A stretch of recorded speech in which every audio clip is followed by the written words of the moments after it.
Okay, oh, I hear somebody else coming down the hallway. Definitely. Hey, Katrina. Come on in. Troy, you can hear us, right? Awesome. Video unavailable. What?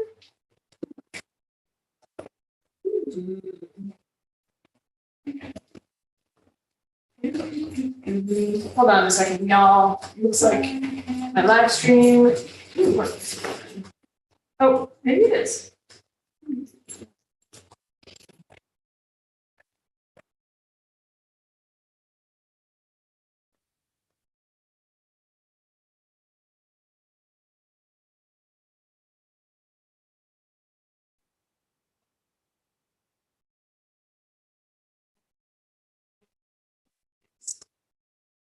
Okay, great. All right. Great. Thank you, Troy. Thanks for your message. Okay, welcome everybody. I have agendas on the table if you'd like them. So you're here at the October Lidwell Kingston Commission meeting. I'll just put up the agenda quickly, and then I'll start us off with a round of introductions as usual, and then hopefully we get through our agenda pretty quickly today. So here's our agenda.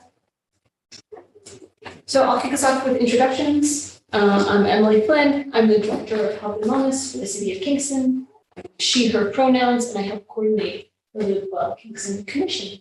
And how about we go around the room first, and then we'll go to the Zoom. So Marcia, introduce yourself. Hi, everyone. Good afternoon. I'm Marcia Sebro. I'm a project manager with the Health and Wellness Department for the City of Kingston. Captain Eric Means, Salvation Army Administrator and Pastor. Lori Ferguson, chef, cook, nurse, people place volunteer. All right. Kristen? Kristen Kessler, I she, her pronouns, project manager at the Department of Health and Wellness, and I do a lot of things. Like everybody does. That's it. Hey everybody, I'm Katrina Williams. I use she, her, they, them pronouns for fine. I'm the Deputy Commissioner at the Ulster County Department of Mental Health. Awesome. Troy Ellen? Yes, I'm Troy Ellen Dixon, Chair of Lidwell Kingston Commission, and my pronouns are she, her, aya. Thank you all. Boy, we've gotten practically professional at that at this point. All right, I'm gonna, let's see, we're technically not a quorum. So let's move past the September minutes. And we'll try to come back to it if someone else joins us in person. It's not a big deal, it's just our September minutes, so I think that won't be a big issue. That brings me to administrative matters. I brought this up at last month's meeting, but I'll just quickly recap that we will have 4 open seats in January. And so I'm looking for recommendations.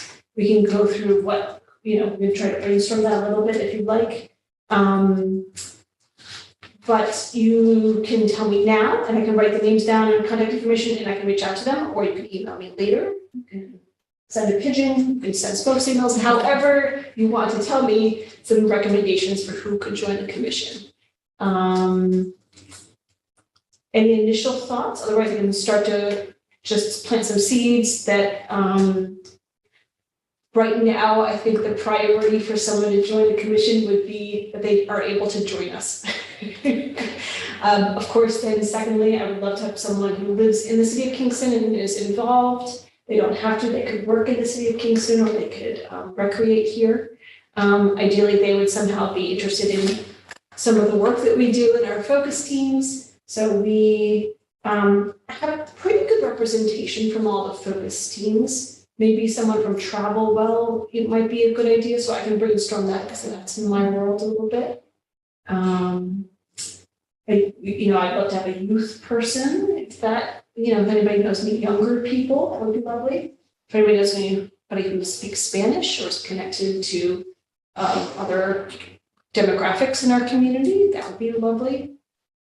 We're often have a lot of people who identify as female on this board, so men would be welcome. I'm just putting out a whole bunch of categories in case that sparks something for anybody.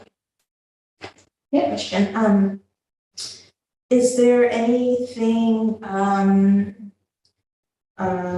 different in this space for the November commission meeting that it would be an opportunity for potential commissioners to come and participate? Thank you for that.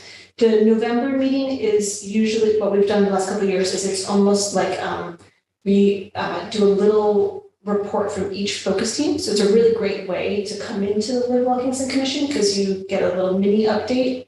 And then I misspoke last time. It's the December meeting that we often have the potluck. If we haven't done that, I think a few years because of COVID, but we feel comfortable doing that this year. I would love to try to organize that. Nothing crazy, but snacks usually. So then, of course, the December meeting is a lovely one to join too because it's a little bit less formal. And then ideally, also it would be great if they came in November because then at the December meeting, the council could vote. Then they would be in place by the January meeting. That's if all works out perfectly. Oh, I see Susanna's in the waiting. But, you know, we usually have a few open seats, so I almost sort of feel like this is a rolling thing. We're almost always looking for people. So, hey, Susanna, do you want to introduce yourself quickly? Who, me? Yeah. Oh, hi. Hi, everyone. Susanna Callahan with the Institute for Family Health. Nice to Thank you, Susanna. Sorry to put you on the spot right as you jumped in. We were just talking a little bit about potential new commissioners, and I'm trying to prompt ideas from anybody for any community. Yeah. I did have a thought, right when I looked at the agenda. What about Isis Benitez with the WY or the YW? Yeah. That's that right? She was somebody that just came to mind. I will happily ask Isis. She has been involved in the Kingston Emergency Food Collaborative for a little bit. And I might have already asked her once, but let's ask her again because she's so fabulous. Yes, thank you. That's wonderful. Wonderful. Anything, anybody else like that? Anybody at People's Place who feels like they, I mean, honestly, also it's like, sometimes I'm like hesitant to ask people because I know they don't have much time. So it's always a little bit like, do I think they have time? You won't know if you don't ask. True. And I always hope that it comes out as a compliment that I really love them to join it. It should. Yeah. The person I called this afternoon gave me a vigorous no thank you, but I'll keep trying. Oh, I love that you call someone. Thank you. Yes. Charnel, I see your hand is up. Yes, I was wondering about maybe reaching out to Shahara Dassi. Oh, Yeah. Sure. I was thinking about her. I would love to have Shahara join us. Yeah, that's a great idea. Thank you for that.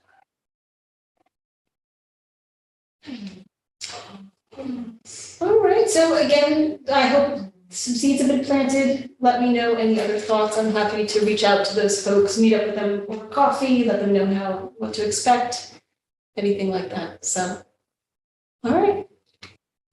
Thank you, everybody. So moving on, I wanted to talk a little bit about, except I had the action plan. And we haven't talked about this in a while, so let me bring it up. And then here comes, this is probably Dr. Lader. Here, let's just pause a second. We'll let Dr. Lader come in and introduce himself.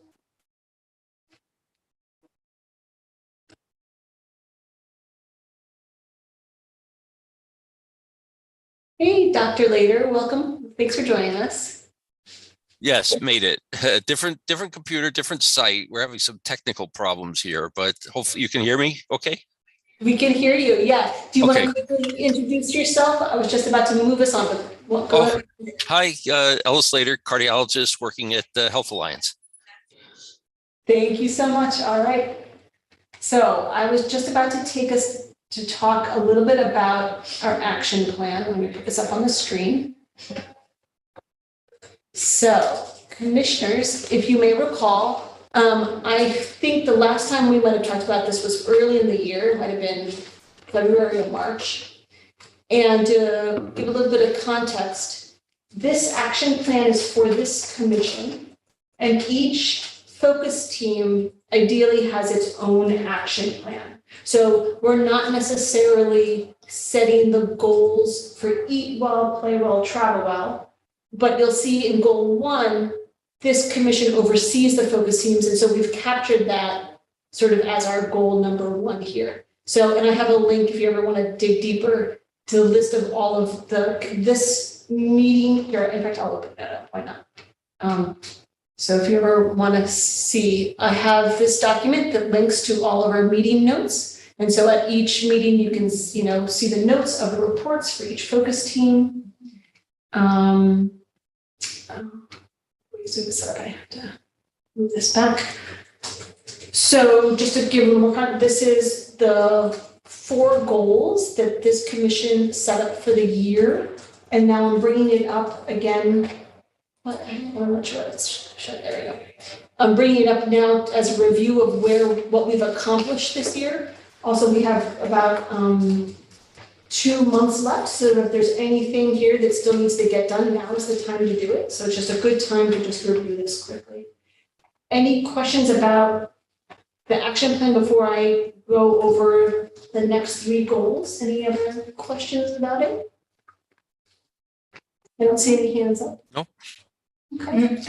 All right, thank you. All right, so I'm going to just go through it a little bit more. So I think I already mentioned goal number 1, that we oversee the focus teams. So we collected that information here. Goal 2 was a broad one, was support the health of the community. And we said that we would send out communications to the broader community and between the focus teams. And then we identified that the health and wellness staff would send out 4 newsletters. And I'm happy to report that we've gone up above and beyond. We've done 5 newsletters. We've actually done an additional mailing about a specific event, but those 5 were sort of very well organized by Kristen in terms of, we had sort of a focus team highlight, a CHISC highlight, and each one was covered different parts of Live Well Kingston, which was, I think, very well organized. Our second bullet point there was that the health and wellness staff would explore hiring a communications consultant. That's still in development. It's complicated, but we're making progress on it, and I hope to hire someone for communications work in the foreseeable future. So to be continued on that one. The third one. Okay, sorry, Emily, what would the communications consultant do? Yeah.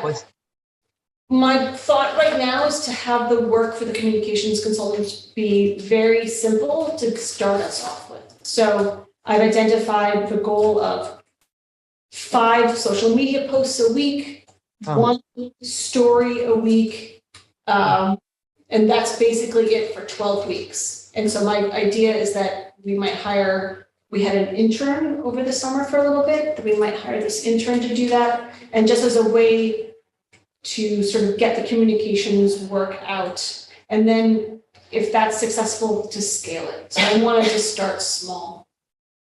Any other questions about that? Yeah, no, thank you. Yeah, thank you for that clarification or question. Then the third bullet point is that all focus teams would update at the November meeting. So that's coming up, and we'll record that here when it happens. So that was sort of that second category of goals. Feel free to jump in with more questions, or you can ask me at the end. The third goal is to increase community representation and project decision-making on the commission. And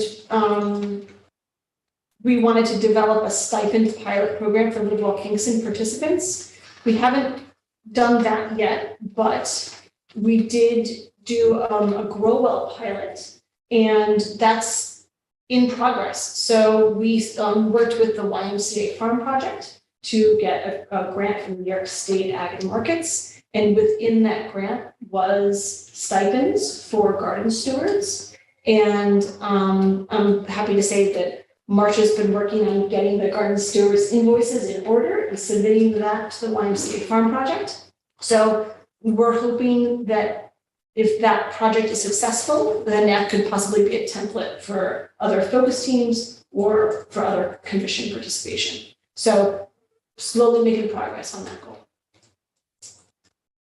The fourth goal is to advise the mayor and common council on public health and social determinants of health related issues. In strategies and tactics, we put track pertinent health issues and inform as needed.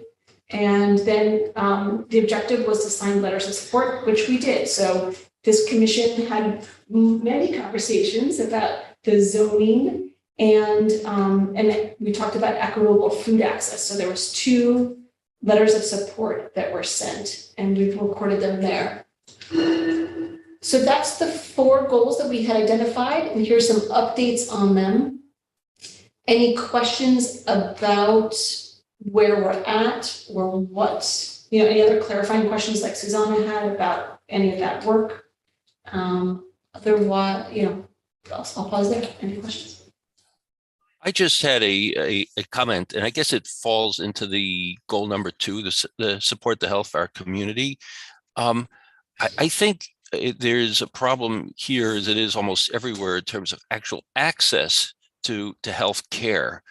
I think even for people who are not struggling with finances and things, it's difficult to find a primary care provider, and if you don't know how to do it or what to do, I think it's really difficult.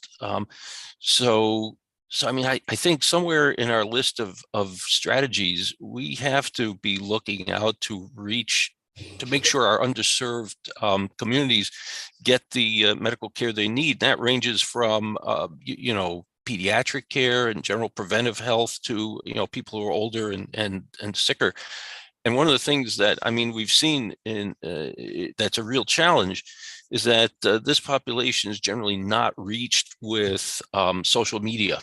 It's very hard to get this population, and there has to be kind of innovative ways to do things like just simple things, blood pressure screening and stuff like that. So I think that's a one area we really need to focus on. I think that's a great one. Yeah, I like that. And we do a lot of different, I'm going to call them outreaches at people's place. And I was wondering maybe if we could talk to Christine or Shahara and see if we could set up like a blood pressure table one day. Even though the farmers market is ending up at the end of this month, maybe some sort of a table. What people have worked on, they've used church groups. Believe it or not, they've used barbershops and beauty parlors as points of access, to reach these populations. A lot of people trying to innovate. It's not unique to us. It's all over. The Ulster Immigrant Defense Network. We have a health committee with that organization. Actually, Katrina's in the committee now too. But every week they have a food pantry at the Holy Cross Santa Cruz Church on Pine Grove Avenue, and there's a rotating group of agencies that provides education and outreach on a whole host of health-related topics. And sometimes we do blood pressure screenings too. But I'm not sure what the role of this commission would be in that, in that kind of work, though, in setting up that kind of. I'm not sure that that's our role as a commission, or if it's through one of the committees, or just I'm not sure.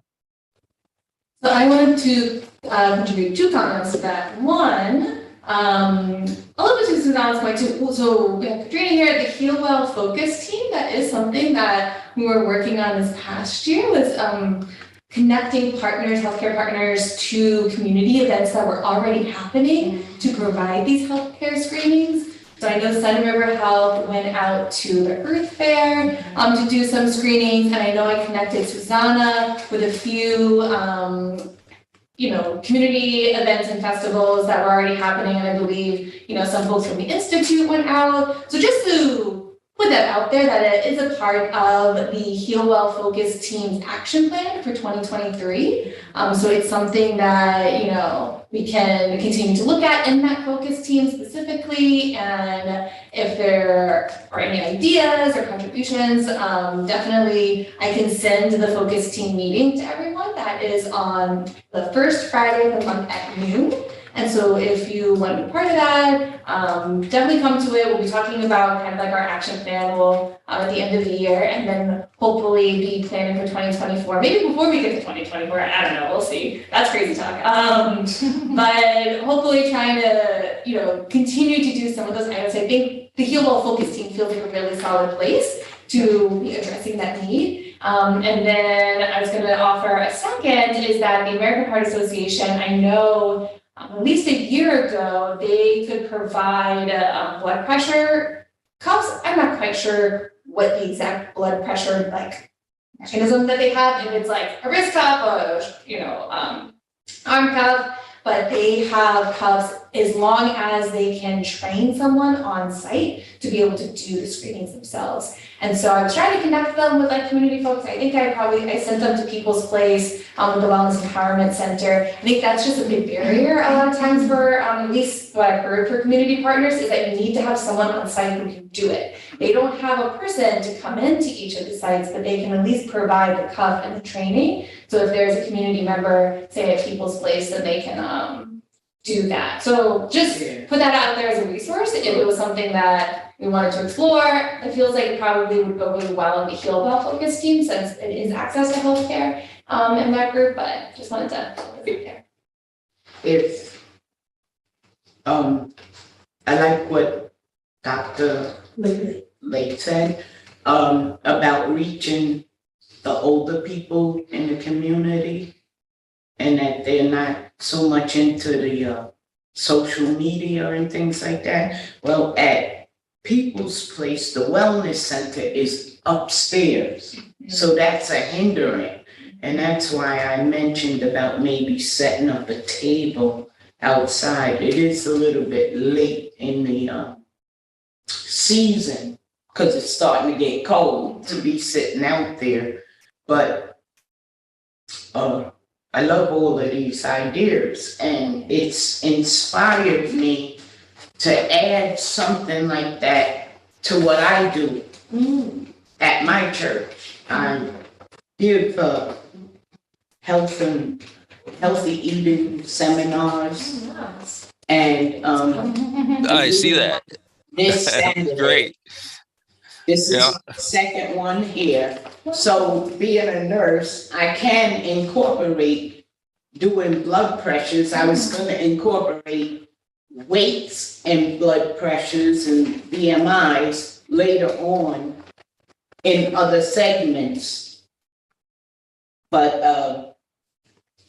right now I'm trying to get people comfortable talking about lifestyles.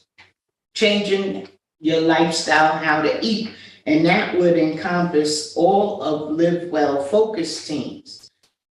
Travel well, eat well, health, because if we don't take care of ourselves and we can't reach the people to let them know about these things that we have going, for especially the older community or people that don't have access to the internet, it could be for naught.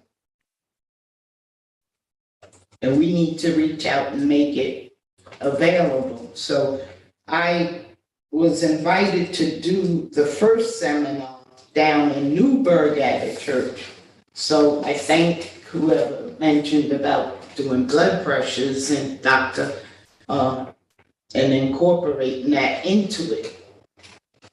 Because people walk around with their pressure not done, not knowing, not sometimes caring. It's very complicated, and it's not just the screening. Can you, you can hear me? It's, then what to do with somebody you find it's elevated, so they've got to be able to get into the healthcare system. And, again, there's access issues, there's sometimes mistrust. It's very complicated, but I mean, I think we have to start somewhere, and recognize it's an issue. Yeah. So we had a street fair set up for last month at the Big Bubble, but it rained and we had to cancel. And we do have several nurses at my church, so I'm gonna bring it up to our committee that maybe we should incorporate that as one of the things. And then maybe we could get, put out some flyers for places like, what's the name, Sun? River House. Yeah, and see if we could get any information to kind of steer people. And with the influx of immigrants and new people coming into the town by whatever means, there is a lot of mistrust going on. So sometimes we just have to do things to make people feel comfortable and meet them where they are.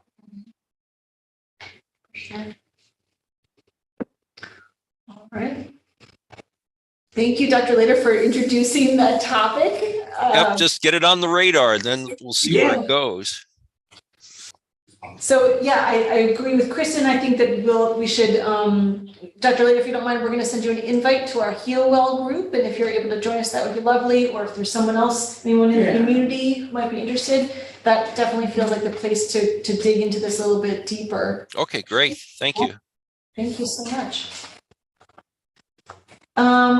Any other questions or thoughts about this action plan? Again, I'll introduce that we will start up a 2024 action plan early next year and have a similar discussion. So keep this brainstorming going, and we can set up new goals next year, of course. Any other questions on this? Otherwise, I'll keep us moving. You said this. All right. So So I'm going to go back to our agenda here. So thank you all. So we just went over the action plan. That was great. We still don't have a quorum, so we're just going to do September meeting minutes at next month's meeting, since we don't have a quorum here in person. So that will take us to our focus team presentation of Age Well. And Marcia has put together a lovely presentation, which I'll share.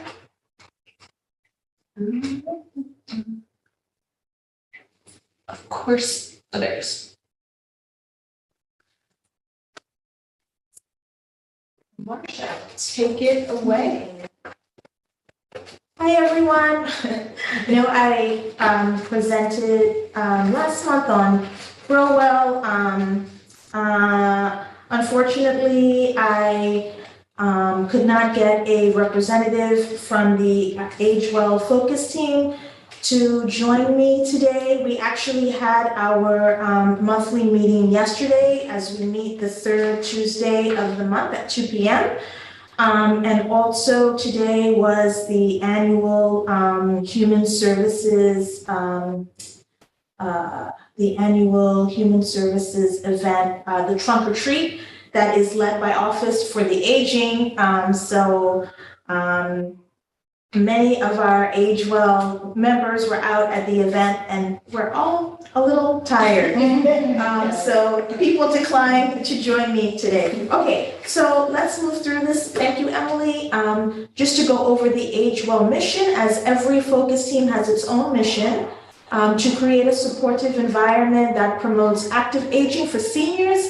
That includes the physical, mental, emotional, spiritual, social, intellectual, financial, lots of commas, professional and vocational dimensions of life. And we do this through performing community assessment, policy adoption, program implementation, and access, and information access, all with a focus on active aging through every level of functionality. Next slide.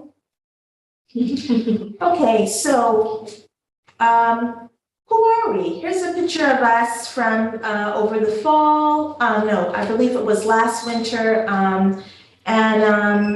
Just to give a quick who's been in the Zoom room, OFA, SIPs, seniors settling in place, community members,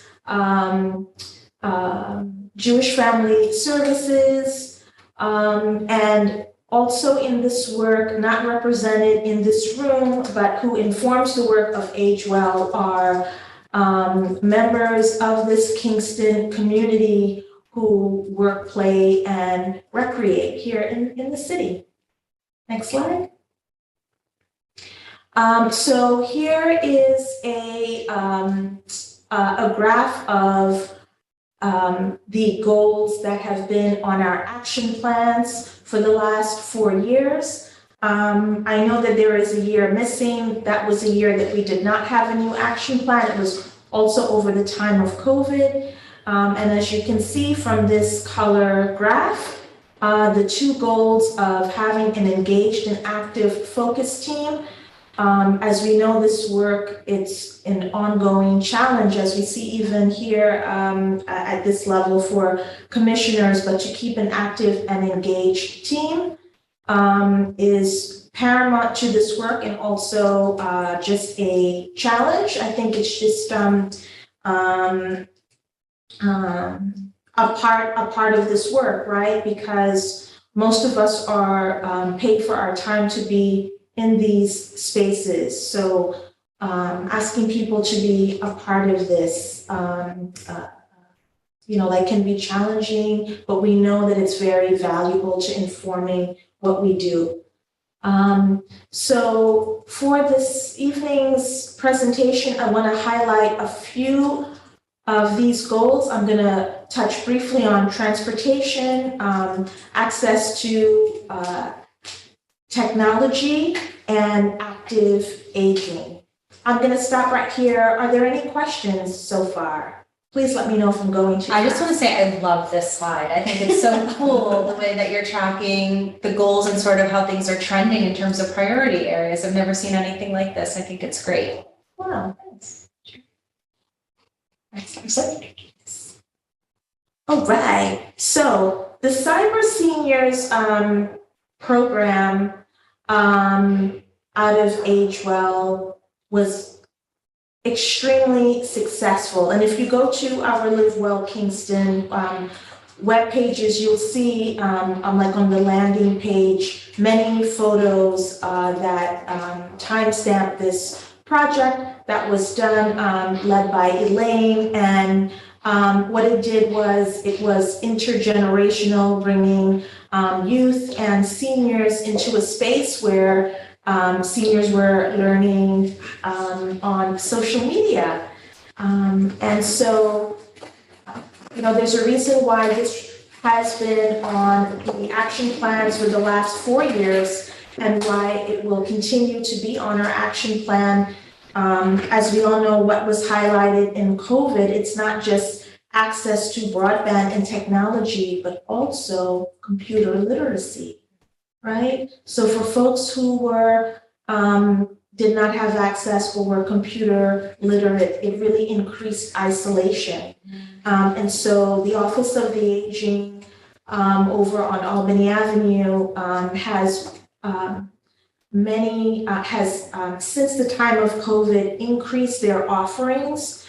There at the Senior Hub, classes throughout the week where you can bring in your smartphone or whatever your device is and learn how to get on social media.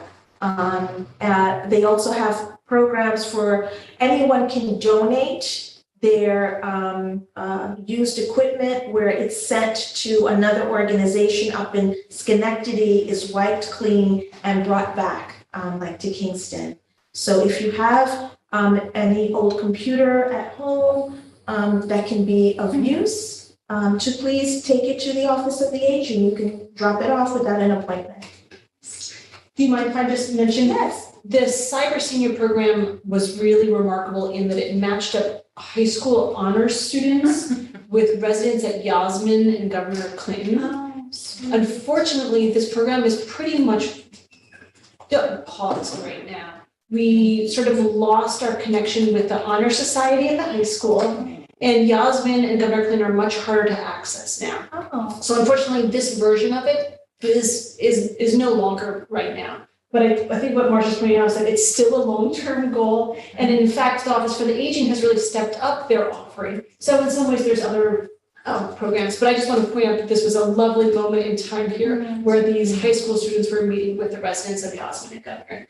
This was soon after I first started. It was just a lovely, lovely time. Thank you, Emily, because that's before my time, so I appreciate that contact. And I guess I'd also bring it up in case someone was like, I don't know who to talk to at the high school, you know what I mean? I'm just bringing it up in case there was a new version of this we wanted to reboot. I'm putting it out there in case someone has it, yeah. And I also want to mention that the Ulster County Citizens Commission on Digital Inclusion is also looking at these issues of broadband across our county. We know Ulster County is far and wide, so it is not exclusive to the city of Kingston. Okay, next goal is access to transportation. That is also a continuing goal on our Age Well action plans, and so the city has come so far. We've had so many improvements thanks to all of the work of Complete Streets and the Bicycle and Pedestrian Master Plan. And here we have pictured Julie, who's a Midtown resident, who I met over the summer, who travels around Midtown on her scooter. So she's new to traveling by scooter, and we met this day to have a scooter audit because I wanted her input on, what's it like to get around by scooter. We always think about the pedestrian experience and the like ridership experience, but not quite in this way. Next slide. I have a question. Yes. You mentioning scooters. Yes. Are there places where people can charge their scooters while they're out and about around town? I don't think so. I know we have a customer that frequents people's place, and she rides around town, and sometimes she has something going on, and she's like, "Can I plug into the wall?" Pretty scary to not, have somewhere. You go out and try to be active, Right. and then all of a sudden, Oh, gee.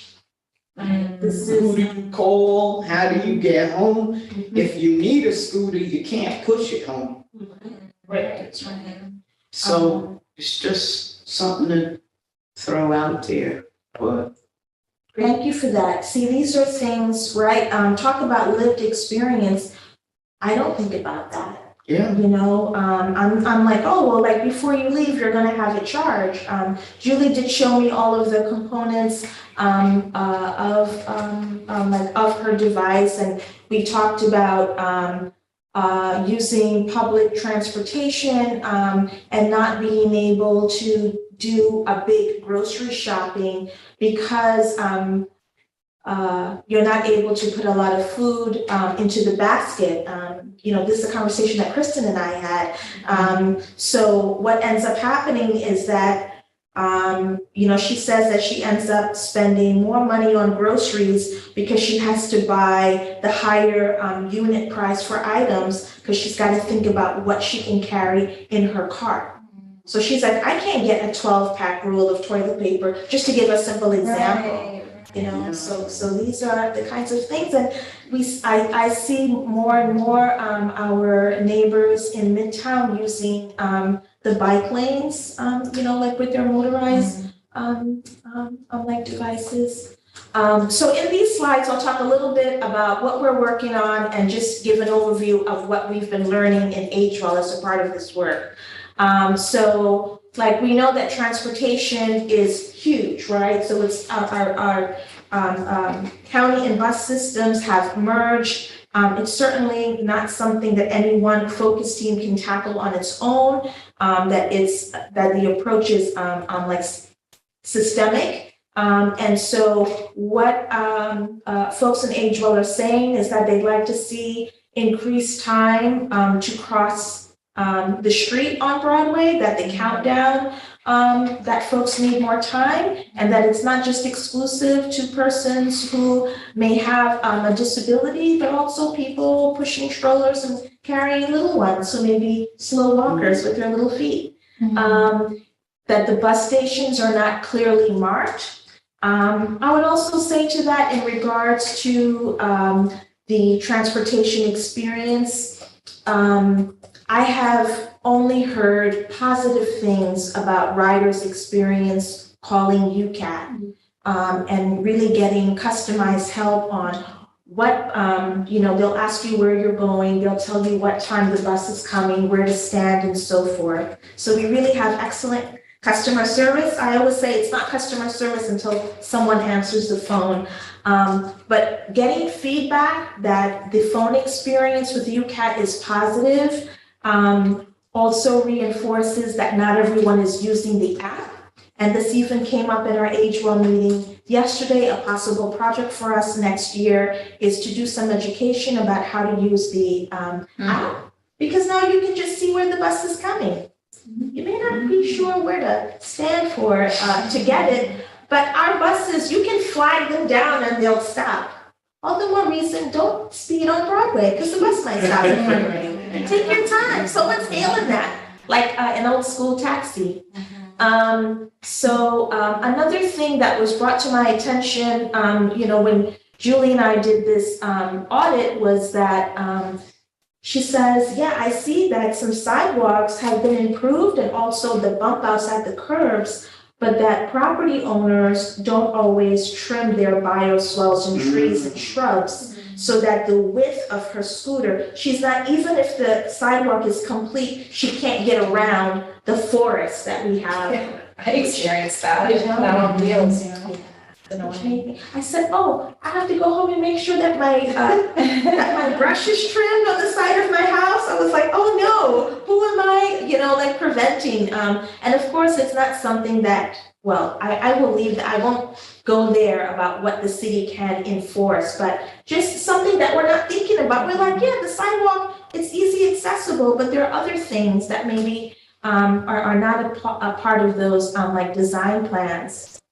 Can I take a moment to put in a plug for the City of Kingston's 311 app? Yeah. If there is brush or things in the way, you can report it to the 311 app, and the city is supposed to contact the property owner to fix that. So that's also, that's a good place to give feedback to the city. I'll just leave it there. So just want to plug for that. Yeah. You mentioned about the people crossing the street, not just pedestrian, but also scooters. And a few times going along Broadway, I witnessed the beautiful system where you push the button and the lights go on, and the traffic just ignores it. Nobody stops. It's horrible. Very few people really stop. So I don't know, Driver education. Driver education, also to let local people know that we have these things in place.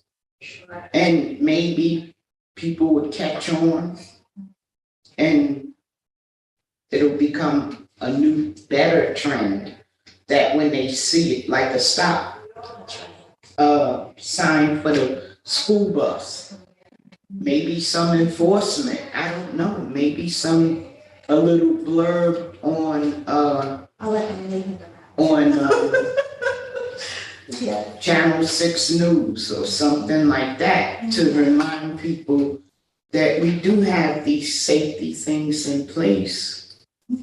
I can mention a few things that have happened to try to address that, but as you said, it's a huge challenge and more needs to be done. So the city did do a transportation education campaign called Be a Road Hero, and it was an attempt at some education.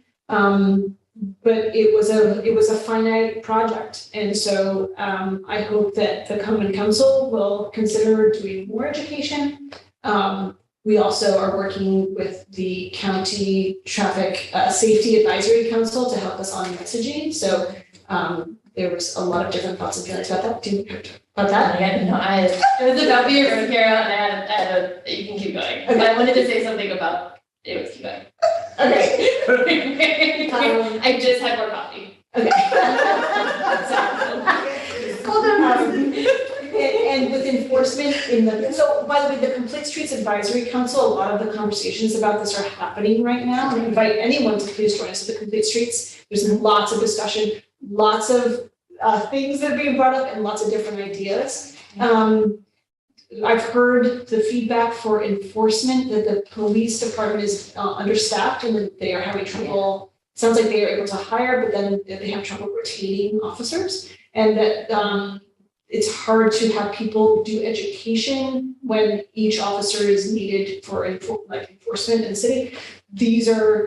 I'm not defending the police department. This is what I've heard the chief to speak to. So I think that there is the want to do more education and enforcement, but education before enforcement, but that there's resources that are needed in this. So, but people are talking about it. They are. But there's still a lot more to be done. Right. And I just want to say that I'm hopeful. You use the word trend and you say people talking about it, and and we were all in agreement that that not everyone stops all the time. I want to say two things. One, that I do see that people do stop, and drivers will stop on one side of the traffic and put their hand out the window and tell people coming in the opposite direction, you've got to stop. And I trust that everyone in this room, it is up to us. Be brave and slow people down. And one more thing I'll say, I live off of Washington Avenue. When I first moved to Kingston, Washington Avenue had stoplights, and now it only has stop signs. Yeah. And so there was a time where they didn't see that light and they would just keep going, but now they stop at the stop signs. So what we have on our side is people who travel down Broadway as a part of their commute. They're always going down Broadway. And I do believe people are going to honor those flashing lights more and more as it becomes a part of our driving habit. So we all have to be crossing guards. Don't get Kristen and I started. We will come out on Broadway with safety vests. I'm many conversations in the health and wellness department about this. Marcia and I, it's fine, we'll just go there. We'll have our vests, our disability vests, Emily also, I feel like you can join this. Anyway, I was just gonna put a plug in for Be a Road Hero perhaps version 2. I was thinking about when you have secret shoppers and they go in and then places get prizes or something, or I feel like I've seen a TV show where when people do nice things, there's a person who's secretly watching them and they're like, wow, you're a good person, shocker. And maybe something else. What would you do? Yes. What?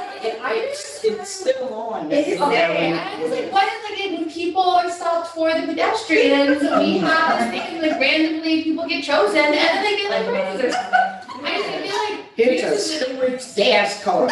You won a prize today. Food and nutrition talks so much about people respond better to positively, they add into their life, they feel good about the choices they're making versus being eat this and you get diabetes and you die. People don't respond well to that. And so maybe it could be just one tactic that is used to get people to drive nicer out there. I thought about this a lot because I live in Woodstock and people are crazy too.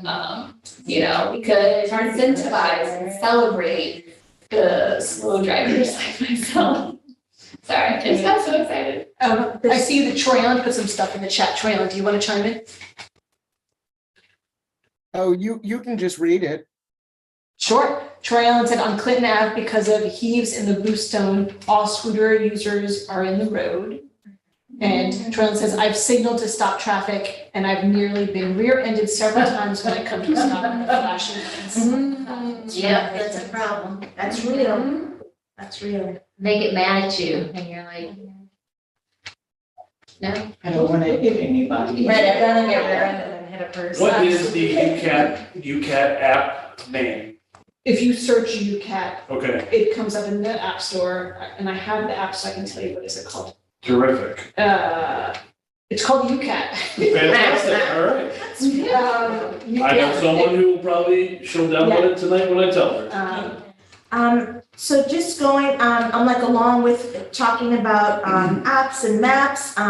Other feedback was access to large print bus maps, and also an observation that their streets are not complete going from Midtown to the senior hub where their activities, I think beyond the bottle recycling, like once you turn off Fox Hill and you pass the KFC going that way, that somehow the sidewalk like disappears. Yeah. And because there's no shoulder on Albany Avenue. And also yesterday in Agewell, we talked about maybe putting out bus routes and times on the back of flyers for senior programs happening in Kingston for folks who don't drive. So they're like, oh, well, here's this thing, and now I already know how I can get there using public transportation. Yes, That sounds great. okay, next slide. So moving along. So now we're just going to talk about some pilots that we were able to do out of Agewell this year. So with funding from our Live Well Kingston budget, I went through the Arthritis Foundation Walk with Ease program. So I did a amended version of Walk with Ease. That's a trademark. You can't call it a Walk with Ease program unless you follow the curriculum to a T. So we called it the Midtown Monday Walking Group. And it's really important feedback that we got when you advertise something, don't just put dates, say the day of the week. People really appreciate that. As you may or may not know, the City of Kingston Parks and Recreation Program does have senior programming. They've had it for years, and with traditional programs of ceramics, bingo, line dancing, and adult nature hikes. And if you want to come for bingo, that's the most attended. Do bring money, because I asked to play and they're like, do you have money? Because we play for real. So I just want to put a little plug out there for the Thursday bingo. It's Thursdays for hours, maybe I think from 12:30 to 3 or. I don't know, but that's really good. They're all actually. Yeah. I think they come early, start setting up early. Also, it's not social hour, okay? It's not. And you must know, it's you must be quiet because they need to hear the numbers, so just. Bring your own markers?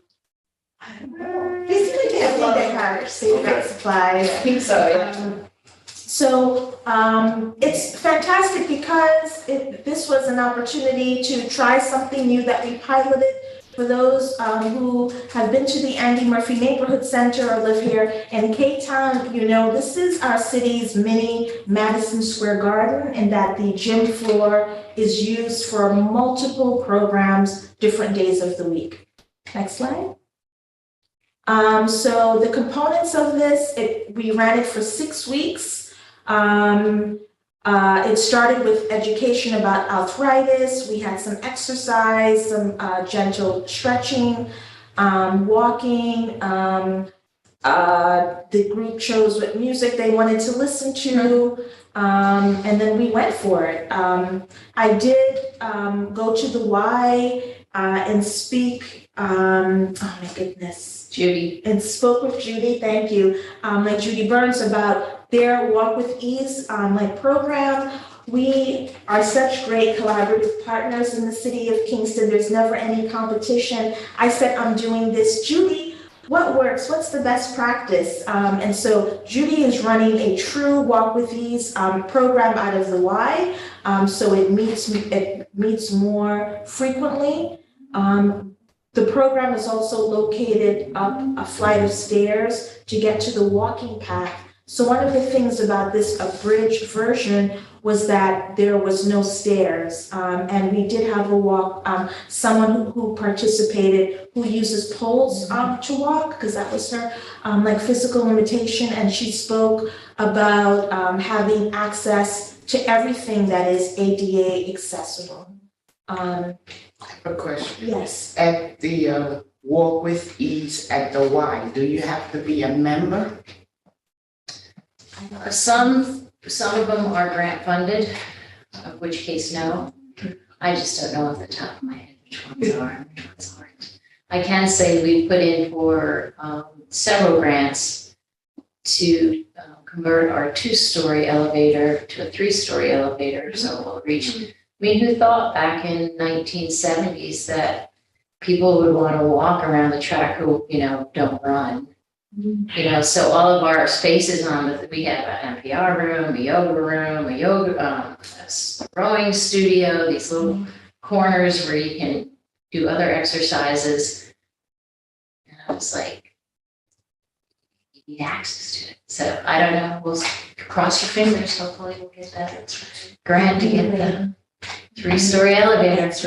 My heart went out last year when I saw a woman crawling up the stairs to get to the Walk with Ease. And I was like, I went down and I started calling all my politicians and like, where can I get funding for this? And it was just, yeah.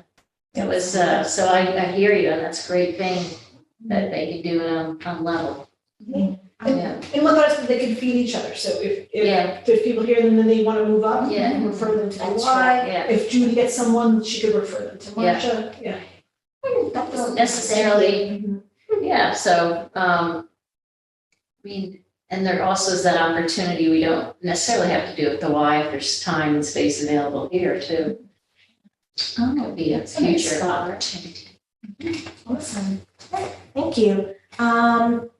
So just a couple of things about the outcomes of the program, because we did pre and post tests. 75% of participants reported a reduction in pain, and 50% reported lower physical limitations score. 100% of the people who came to the program had never been in the Andy Murphy Neighborhood Center before. Yeah. Yes. And it was like, it's not just for early voting, which is also the Andy Murphy Neighborhood Center. Because to walk, it's like a speakeasy. You walk by it and you may not know what's there, and you certainly don't know how to get in. Do you think that your seniors who came to this walk do they have the time / would be interested in pairing activities? Like we're looking at doing maybe cooking classes in the kitchen. Would they be interested in like having like cooking class and then like walking after eating a meal sometimes? It's really nice for your health. I think that this is a very interesting point because almost all of them were retired, and guess what they do after this activity? They go have lunch. They go have lunch. It's so nice. They could just It's awesome. So, yeah, it could be cool. it's good. Walk and eat. If you're ready to take their order, which is different than cooking, because they could go home. The whole point of going out to lunch is like, Socialization. and being served. Right. Being served. Okay, another pilot we did, was the Zumba class, and this was in partnership with Midtown Rising and Holistic Health Community. And this was at the Midtown Rising Big Bubble that was referenced, that Lori referenced earlier. They have community block parties and do many cool things. They have a beautiful new room in the front. There's no automatic door, but it's fully ADA accessible. It has a fantastic bathroom, no stairs, ample parking. It's got a little kitchen in the back. So this was fun. Next slide. And just feedback I mentioned about folks wanting to know the date and not just the date. Also the time, that it was easy to get to. I spoke with folks who are participating in active aging programs about what a flyer should look like. And they said, just put a phone number. Don't do a big online registration. Just have somebody call. So I changed my outgoing message. I said, if you want to sign up for Chair Zumba, just leave your name and phone number. And that seemed to work. I didn't even have to call back. They're like, I want the class, here's my phone number. And to make everyone feel welcome. Another selling point was, and this also happened with the walking group, I feel like seniors, or it's like teenagers, will go to things with their friends. So make things that you can bring your spouse, your caregiver, your neighbor.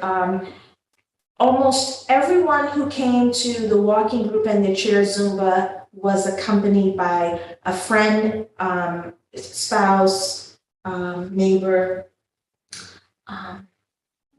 Keep going, we're running the. Okay, sorry, okay, so we're gonna keep going. Let's just pictures of us dancing. We're gonna talk about that. What's the next goal, Emily? What do we have next? What we learned. We learned that we couldn't get enough folks who live around Midtown to come in, despite doing community walks and inviting people. I think this is an important point to make, and we see this in our Age Well Focus team, because active aging is important in this group that we work with, that we are not yet reaching people who have an ambition to become active. We're working with people who are already somewhat active. They're already active. So we have a little echo chamber of physical activity is great because everyone in this group is involved in physical activity. The folks who come to this group also go to the Y and they play pickleball. And they do other things, and they wanted more stuff like tennis and like all kinds of things like swimming and motorcycle riding and going on vacations and line dancing at bars. And like, they're just like, we want to get out there and do stuff. Thank you, Emily. Let's see what else is left. I conducted surveys every step of the way. What do you want to see here? We did something, what was it like? I want to give a plug for the Ulster County Office of the Aging. 2023 senior surveys are out. There's a copy in every issue of the Buzz, the October Buzz, which is all around town.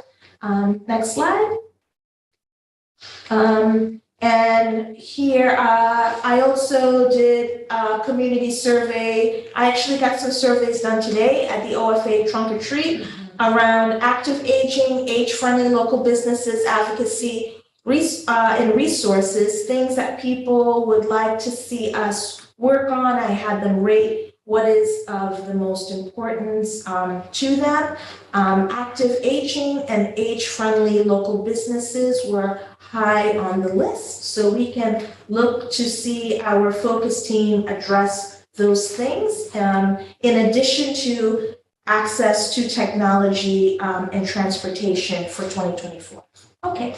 That's it. Let me see what. Oh yeah, we took the Zoom out of the room. Hey, after 2 years, we don't meet on Zoom anymore. We are rotating our meetings around the organization sites of team members. So that's been really fun. Here we are at Cornell Cooperative Extension. Yesterday, I believe that was. Nice. And then, what's the last one? Guess what? Age Well rules. It's awesome. It's so cool. And it really is about how we eat, grow, heal, play, and travel, which are the other focus teams. And thank you for our time. For your time, please tell your friends and neighbors, anyone who lives, works, or recreates in the city of Kingston can join us. Join our Age Well team. Thanks, Marsha. Thank you, Marsha. Thank you. Thank you. That's great. Yeah, it's really true that Age Well does all those other folks. I mean, it is amazing how each focus team really does. We end up talking about the other focus teams' work in those. So that's really, I think, the real brilliance of live well is this idea. It is these, we do sort of different buckets, but really it's this overall health. All right, thank you, everyone. Heidi, you were able to join us, which gives us a quorum. So if you don't mind, I'm actually going to jump us back and try to approve the September meeting minutes. I don't have printed copies here today, but if you all don't, I'm trying to open it up so you can at least see it on screen. So last month, we approved the meeting minutes for 3 months. We learned that Vicky Gore stepped down from the commission. We talked about the commissioners having 4 seats to fill. We talked about the meeting agreements. We did a Grow Well presentation. We did some announcements and communications. Is there anyone that would be willing to make a motion to approve those meeting notes? I'll make the motion as long as you spell my name with a K. Oh, look at that, I was just doing it. Thank you, Rick. I'll go back and double check that. Do I hear a second? I'll second.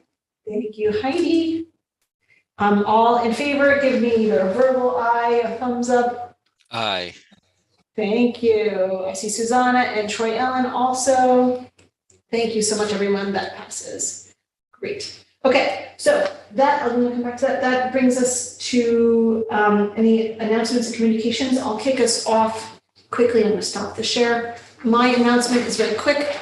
I'm managing a wayfinding plan for the Kingston Green Line network. Thank you, Sarah, of Complete Streets and Trails. So there is a survey that is up on engagekingston.com.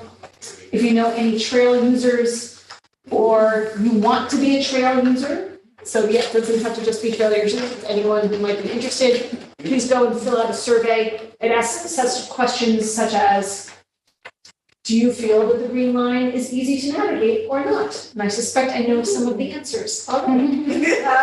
So I just want to put that out there. I'll put the link in the chat, Troy, and I see you've got your hand up. That'll give me a second to get the link. Go right ahead. I had a question about whether there was a resolution to the issue that had been on one of the trails, people who use the trail to get from Kingston Plaza to home. Are you talking about the night that people got tickets for being on the trail? Yeah, I can answer that a little bit. My understanding that everyone that night, my understanding of the situation was that there was one police officer who misunderstood the directive and was ticketing everyone on the trail after dark. That is not the policy for the Midtown Linear Park. It is a transportation corridor. The signage says no loitering between dusk and dawn, but it is absolutely a transportation corridor. Everyone that got ticketed that night, all those tickets have been dismissed or will be. No one will be ticketed from that night. There was a lot of conversation on Facebook. I think many of you saw that there. So that's my understanding of the situation. Please let me know if you hear something different in the community, because we would like to rectify that. No one should have gotten a ticket that night. Okay, thank you. I just wanted to know. All right, so that's my announcement. Please share that around, and announcements from others, from your organizations, your personal life, other collaboratives, any other information sharing you'd like to do. Eric? Sure. I'll always give everyone this opportunity to go. Well, last Wednesday, my son turned 1, so celebrated that and enjoyed that time. But this is the time of year where the Salvation Army is known the best for our bell ringing, which is our biggest fundraiser of the year, where people go out and see the red kettles. So if you know anyone in your church, other groups you're a part of, anything like that would want to volunteer, we'd be happy to have them volunteer for us. We'll be out in the months of November and December, more heavily after Thanksgiving. But still out in November. We'll be in the plaza pretty much all of November. And Sam's is letting us come a little early this year, so we'll be there as well. And we also are hiring bell ringers. So if you know anyone who needs a seasonal job, looking for a little extra money during the holiday season, we're paying $15 an hour. And the main goal of the job is you must be able to be outside in the cold. Other than that, you can sit, stand, if it's doctor ordered, I don't mind. We need warm bodies who can stay warm for longer periods of time. So if you know anyone, and of course the Salvation Army is an organization known for hiring those with past felonies, as long as it's nothing to do with children or theft, because it is involving money, we would encourage them to apply. Awesome. Thank you so much. Heidi, what's going on in your world? We are working with my Kingston kids on the Halloween festival. Parade will end at the Y, and there'll be a little festival. There will be, I think they're crazy, but there's they're gonna have a whole bunch of really nice cars, and they're gonna have a trunk or treat out of those cars. So come and see fancy cars and pick up some treats. So, Muscle cars, like classic cars? they just said nice cars. I don't know what nice cars are. That could be anything. It could be new, whatever, but I think you're gonna allow people all around those cars, and they're like, yep. I was like, okay, no problem. I don't have a problem. You don't have a problem. Should be fun. It was really fun last year. So It was so fun last year. yeah, the same thing, the City of Kingston put up the stage, there's a lot of, and this year's theme is, what is it, Mad Science? Which will be really fun. Yeah, so it should be good. We have to shut down the parking lot way in advance so he can put up his little thing that greets people as they go into the parking lot. Oh, That's all he would tell me. Oh, So I was like, so, all right, okay. it's very funny. Should be fun.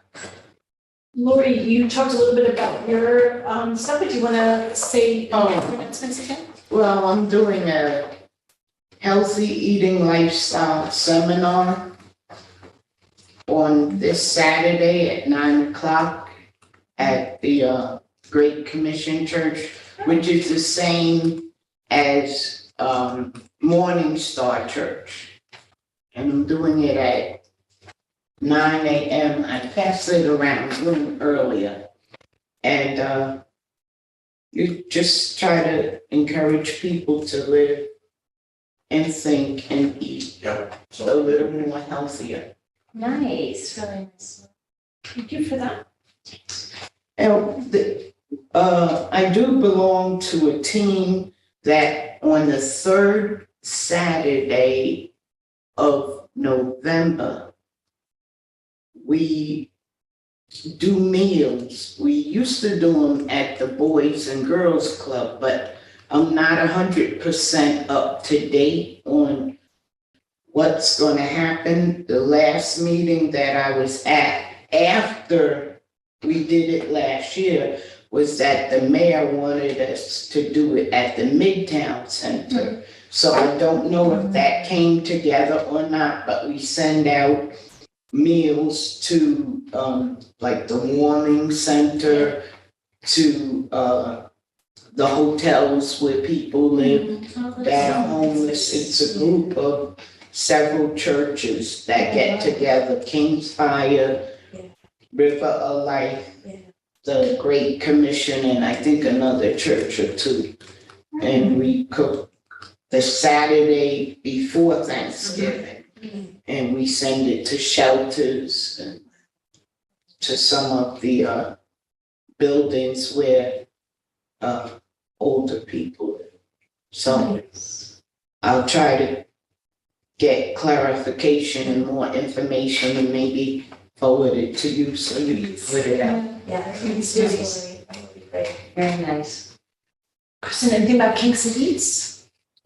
Yes, so Kingston Eats, the veggie of the month for October, there's veggies, are kale and collard greens. And this Saturday at the farmer's market, they are doing their veggie of the month celebration. So they do it every third Saturday of the month. So if you're around for the Kingston farmer's market, definitely go to that on Saturday. I don't really know what's happening for this. But I know for peppers in September, they had someone out there who was roasting peppers. So like that was really cool. So I think, yeah, a lot of the food vendors will have either kale or collards in the food that they're selling. So that's an exciting one. And then for the last Wednesday of the month, there's two things. One at Tilda's Kitchen, that's when they do their open table. And I know that they're incorporating, I think they're gonna try to maybe do kale and like their soup of the day, that's also free every day, but then they have their open table and they are discussing what they might be able to incorporate for that. And then at People's Place, I think this is you, Lori, that's doing this meal. Yes. For Kingston Eats, what's on the menu for next week? My intention is to do a Philippine dish called adobo chicken and collard greens. I would love to do brown rice, but it might be white rice. And I have kale that I think I'm gonna make into a kale and potato vegan type soup. Yeah.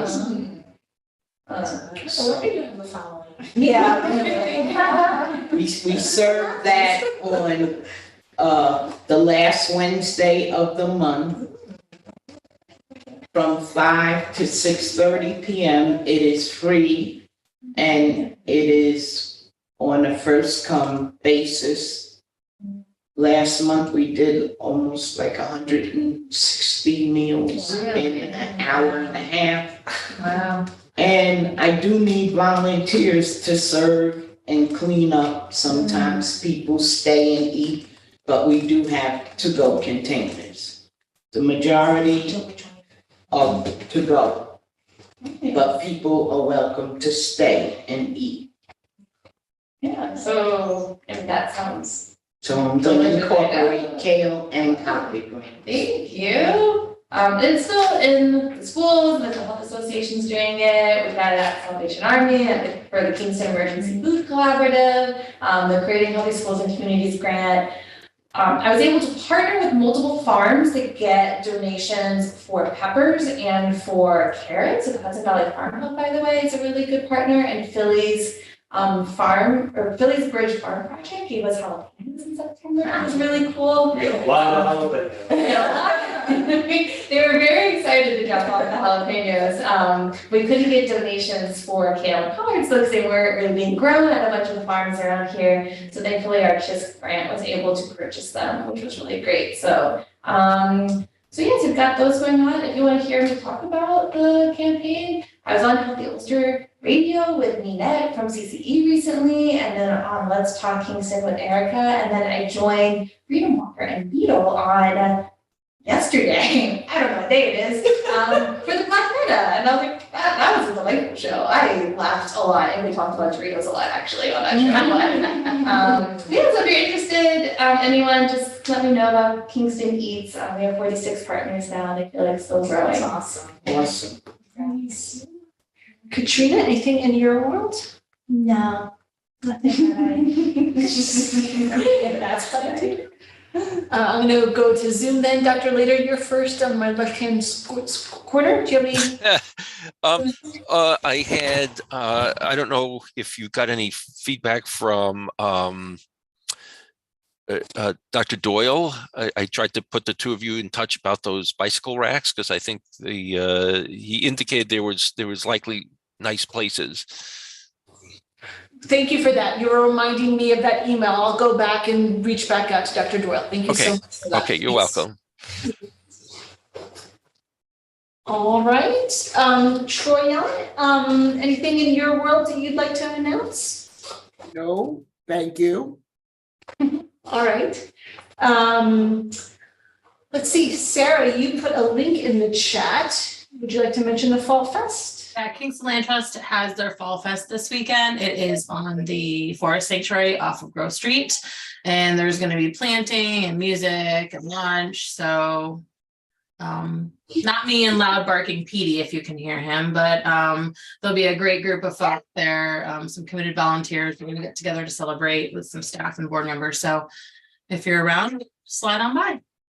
Yeah, And that's down by Rondout Gardens and the Kingston Land Trust property off of the Green Line, correct? It's called the Forest Sanctuary. So yes, that's what it's called. That's the formal name of it. But head on there. If you haven't been there, the bee habitat on the top of the hill by the school is really great, and the kids have done so much. So it's worth the walk. It's worth the little wander over if you have time. Thank you so much. And Susanna put in the chat, and she had to jump off, it looks like, but she wanted to say that the Institute's new Pine Street Family Health Center is slated to open the second week of November, and they'll have an opening event TBD by early next week. They'll know. So she said she'll share that with us, and I'll probably share that with all the commissioners, because that's been Awesome. anticipated for years now. So that'll be fun to celebrate. All right. If there's no other last minute reminders or thoughts to bring up, I'll say that our next meeting will be it won't be October 18th. Clearly not. So I didn't write it down. Let me see if I can look it up. It will be November 22nd. November 15th, 4:15 here, same room, same Lidwell Kingston channel, same Lidwell Kingston time. Again, think of potential commissioners. That's your homework for next month. All right. Thank you, everyone, for your time. Thank you. Bye-bye. See you all. Bye, everybody. Bye, everybody. Marcia, by the way, you got lots of accolades for your presentation in the chat. Yes. Thank you. Robert Allen and Susanna said incredible work, great presentation, excellent as always. From Twitter. Thank you so much.